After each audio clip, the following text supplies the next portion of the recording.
इकरा कंवल के हवाले से एक बड़ी अपडेट आपके साथ डिस्कस करनी है, क्योंकि ये जो गैम्बलिंग का केस था ये अगस्त में शुरू हुआ था। इसमें पाकिस्तान के बड़े बड़े यूट्यूबर्स जो हैं वो कानून के शिकंजे में आए कि किसी ने जेल भी काटी, किसी ने जो है अदालतों से बुरी ज़मानतें भी करवाई। अब एक नाम ऐसा भी है इकरा कंवल का, जिसने बड़ी चालाकी से लाहौर हाई कोर्ट के अंदर दरख्वास्त दायर की कि मेरे ऊपर जो गैम्बलिंग का जो मेरे पर मुकदमा दर्ज हुआ है वो खारिज हो जाएगा तो मेरी जान बख्शी हो जाएगी। यानी कि बाकी जो यूट्यूबर जिन्होंने 5-5 महीने से अदालतों के चक्कर लगा रहे हैं, मुझे लगाने नहीं पड़ेंगे। और अगर 5-5 महीने से उनके ऊपर मुकदमात साबित नहीं हुए तो मैं ऐसा करती हूँ, FIR जो है ना उसके खराज के लिए लाहौर हाई कोर्ट से रजू कर लेती हूँ और लाहौर हाई कोर्ट मुझे जो है ना उस पर रिलीफ दे देगा।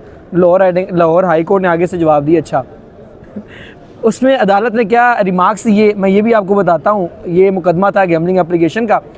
इसकी डिटेल में जाने से पहले मैं आपको ये बता दूँ जो इकरा कंवल के हवाले से कि इकरा कंवल जो है ये बीमार थी पहले। जब NCCI ने इनके ख़िलाफ़ मुकदमा दर्ज किया ना तो इनको शामिल तफ्तीश होने का कहा गया था कि आप भी शामिल तफ्तीश हों, जिस तरह डकी हुआ है, जिस तरह उनकी मिसेज़ हुई हैं, उसके बाद असद नदीम था, उसके बाद सुभान शरीफ था, तमाम मुल्ज़िमान जो हैं। क्योंकि रजब भट्ट जो है वो तो लंदन चले गए थे और बाद में उन्होंने आके शामिल तफ्तीश दोबारा वो आके हुए।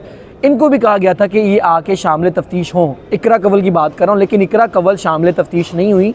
रीज़न ये था कि वो बीमार थी और उनके घर जो है बच्चे की पैदाइश जो है उसकी आमद थी। लेकिन इस वजह से NCCI ने उनको रिलीफ दे दिया कि आप जब आपकी तबीयत ठीक हो जाएगी, जब बच्चे की पैदाइश हो जाएगी, जब आपकी जो हेल्थ है वो स्टेबल हो जाएगी, देन आप जो है लाहौर आप NCCI के पास आएँ और वहाँ से आके आप शामिल तफ्तीश हो जाएँ। तो अल्लाह ताला ने इनके घर रहमत से इनको नवाजा और ये बाद में शामिल तफ्तीश तो नहीं हुए। इन्होंने डायरेक्ट जो है लाहौर हाई कोर्ट से रजू कर लिया कि मेरे ऊपर जो मुकदमा है वो दरख्वास्त जो है FIR जो मेरे पे की गई है वो खारिज हो जाएगी, वो मैं खारिज करवा लूँगी। मेरे पास तमाम तरह इस केस की तफसीलात हैं ताकि आपको समझ आए कि इकरा कंवल की जो दरख्वास्त है वो खारिज किस बुनियाद पर की गई है और अदालत ने क्या रिमार्क्स दिए हैं ये आपको बता दें जी। जुआ ऐप तशहीर के मुकदमे के खराज के लिए दायर दरख्वास्त जो है वो मुस्तरद की गई है इकरा कंवल की। और लाहौर हाई कोर्ट के जस्टिस तारिक सलीम शेख ने यूट्यूबर इकरा कंवल के मुकदमे के खराज की दरख्वास्त पर समाअत की थी, जिस पे जो national cyber crime investigation agency यानी कि NCCI के मुकदमे को चैलेंज करते हुए इसे खारिज करने की इस्तदा की थी। ये अदालत से इस्तदा की गई थी और अदालत को जो इकरा कंवल के वकील हैं उनकी जानिब से ये बताया गया था कि NCCI ने 24 सितंबर 2025 को जुआ ऐप तशहीर केस का मुकदमा जो है इकरा कंवल पे दर्ज किया था और दरख्वास्त गुजार के ख़िलाफ़ मुकदमा हक़ाइक़ को नज़रअंदाज करके झूठा मुकदमा दर्ज किया गया है। अभी तक डकी भाई पे साबित नहीं हुआ कि उसने जो जुआ ऐप की तशहीर की भी है कि नहीं की, क्योंकि जब डकी भाई से अदालत में पूछा गया था ना कि आपकी ये 27 वीडियो में आपने जुआ ऐप की तशहीर की है, आप ये डिलीट कर देंगे, जब वो यूट्यूब चैनल अपना वापस मांग रहे थे अदालत से, तो अदालत ने ये कहा था, अदालत को डकी भाई ने ये बताया था कि सर ये वीडियोस जुआ ऐप की नहीं है, ये वीडियोस ट्रेडिंग एप्लीकेशन की हैं, ये मैं वीडियो डिलीट नहीं करूँगा, ये मेरी बेगुनाही का सबूत है जो आगे मुझे फ़ायदा देंगी। उन्होंने वीडियो डिलीट नहीं की। और अगर बात करें असद नदीम की, तो असद नदीम साहब जब आए थे ना पाकिस्तान तो अपनी वीडियोस डिलीट करके आए थे कि मुझे कहीं ना मेरे लिए मसला ना हो जाए। जब वो वीडियोस डिलीट करके आए तो अदालत ने बाकायदा तौर पे अपने ऑर्डर में लिखा कि इन्होंने अपनी वीडियोस डिलीट की हैं, वो उस ऑर्डर में मैं नहीं जाना चाहता, मैं इस पर ही आता हूँ। क्या ये मतलब कि कानून से बाला तरना है? ये कानून के जो है शामिल तफ्तीश नहीं होना चाहती NCCI के पास गए हुए हैं कि ये उड़ती हैं हवा में कि ये शामिल तफ्तीश नहीं होंगी। जो डकी है वो शामिल तफ्तीश हो सकता है, इतना बड़ा यूट्यूबर जो उनकी मिसेज़ हैं वो 5 महीने से जो है अदालतों के चक्कर लगा रही हैं, तो इनको कौन सा जो है ना गुनाह मिलना है कि ये शामिल तफ्तीश ना हो। ये आके अदालत में ये कह रही हैं कि जी ये मुकदमा है वो खारिज किया जाए, ये गलत मुकदमा मेरे पे दर्ज किया गया। चलें, ये उनका जो है मौक़िफ़ था। अदालत ने क्या रिमार्क्स दिए मैं आपको वो बताता हूँ जी। आपको बता दें NCCI ने इनके ख़िलाफ़ मुकदमा दर्ज किया था और अदालत को ये बताया गया कि इनके ऊपर 24 सितंबर 2025 को जुआ ऐप केस का मुकदमा दर्ज हुआ और इकरा कंवल के ख़िलाफ़ मुकदमा हक़ाइक़ को नज़रअंदाज करके झूठा मुकदमा दर्ज किया गया। और इकरा कंवल ने अपनी किसी फॉलोवर को जुआ ऐप में सरमायाकारी करने की तरगीब नहीं दी। ये डकी भाई भी बोल चुके हैं, असद नदीम भी बोल चुका है, रजब भट्ट भी बोल चुका है, जो कि बाकायदा तौर पे जो वो एप्लीकेशन जिनकी बात की जा रही है कि ये जुआ ऐप की तशहीर कर रहे हैं, उन्होंने तमाम ने ये चीज़ें फ़रोग़ की हैं। फ़रोग़ दिया है। तो आगे क्या बताता हूँ, आगे क्या जी लिखा हुआ ये भी आपको बता दूँ। इकरा कंवल ने किसी फॉलोअर को जुआ ऐप में सरमायाकारी करने की तरगीब नहीं दी। अदालत इकरा कंवल के ख़िलाफ़ दर्ज झूठा मुकदमा खारिज करने का हुक्म दे। ये था जी इकरा कंवल के वकील का मौक़िफ़। अब असिस्टेंट एडवोकेट जनरल पंजाब सरताज साहिल साहब ने क्या इस पर दलाइल दिए और क्या अदालत को बताया, ये आपको बता देता हूँ।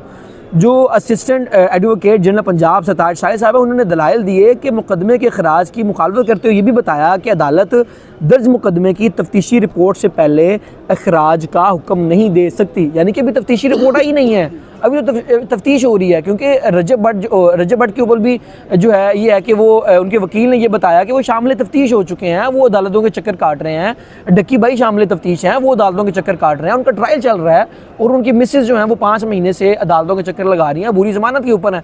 क्योंकि अदालत ने लास्ट हियरिंग के ऊपर अरूप जतोई को भी ये बोला है कि आपको आइंदा जो है ना ये रिलीफ नहीं मिलेगा कि आप एक दिन नहीं आई तो कोई मसला नहीं है, आप आइंदा भी जो है आप नहीं आ सकती तो कोई मसला नहीं, आपको एक दिन का रिलीफ दे दिया जाएगा।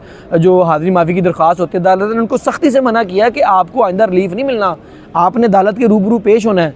आपने जो है ना ये नहीं कहना है कि जी मैं बीमार हूँ मैं नहीं आ सकती। दूसरा उन्होंने असिस्टेंट एडवोकेट जनरल पंजाब ने क्या कहा जी, ये बता देता हूँ आपको। उनका जी पहले तफ्तीशी रिपोर्ट आने दें, फिर उसके बाद फैसला किया जाएगा कि ये मुकदमा खारिज हो सकता है कि नहीं हो सकता, और तफ्तीश के बाद मुल्ज़मा की बेगुनाही सामने आ सकती है। यानी कि ये बंदा जो है शामिल तफ्तीश ही नहीं हुआ, शामिल तफ्तीश हो तो पता चलेगा ना कि यार ये बंदा बेगुनाह है, या इस पर जो गुनाह लगाए गए हैं, जो इल्ज़ामात लगाए गए हैं वो गुनाह हैं भी हैं कि नहीं, या वो मुल्ज़िम है या मुजरिम है, ये बाद में पता चलेगा। आप इसका मुकदमा तो खारिज ना करें, क्योंकि शामिल तफ्तीश हो तो पता चल जाएगा ये मुल्ज़िम है कि नहीं है। उसके बाद अदालत में क्या उन्होंने कहा ये बता देते हैं। सरकारी वकील ने यह भी निशानदेही की कि NCCI के तफ्तीशी अफसर की रिपोर्ट से पहले इखराज मुकदमा की दरख्वास्त काबिल समाअत नहीं है, इसलिए मुकदमे के इखराज की दरख्वास्त को मुस्तरद किया जाए। अदालत ने इब्तदाई दलाइल सुनने के बाद इखराज मुकदमा की दरख्वास्त ही खारिज कर दी। यानी कि पहले दिन समाअत लगी और अदालत ने पहले दिन ही फ़ैसला उड़ा के रख दिया। अदालत ने कहा जी भागो NCCI के पास जाओ, शामिल तफ्तीश हो, वो फैसला करेगी कि जी आपके ख़िलाफ़ कितने सबूत हैं, आपके ख़िलाफ़ कितने सबूत नहीं हैं। फिर अदालत बाद में फैसला करेगी कि आपको शामिल तफ्तीश आप हुए थे, आप ये इल्ज़ामात थे, आपको जो है ना तमाम तर चीज़ें दी गई थी, आपको बेगुनाही का जो है आपको बेगुनाही साबित करने के लिए भी अदालत ने आपको बोला था। अब हुआ ये कि जब ये मुकदमा ये शुरू हुए थे ना, अगस्त में ये मुकदमा शुरू हुए थे, जब डक्की भाई जाते हुए मलेशिया जाते हुए उनको गिरफ़्तार किया गया था और ये कहा गया था ये मुल्क से भाग रहे हैं। उसके बाद पाकिस्तान के बड़े बड़े यूट्यूबर्स जो हैं वो कानून के शिकंजे में आए, जिसमें डक्की भाई हैं, उसके बाद उनकी अहलिया अरूप जतोई हैं, असद नदीम हैं, उनके मैनेजर हैं सुबहान शरीफ, और उसके बाद रजब भट्ट हैं, नदीम नानी वाला है। ये तमाम मुल्ज़िमान ऐसे हैं जो पहले तो सामना नहीं था कर रहे, फिर जब इनको NCCI ने पकड़ा तो बड़े बड़े स्कैंडल खुले, जिसमें NCCI के जो अफसरान थे वो भी जो है ना कहा गया कि इन्होंने रिश्वत ली है लोगों से, वो एक अलग स्टोरी है।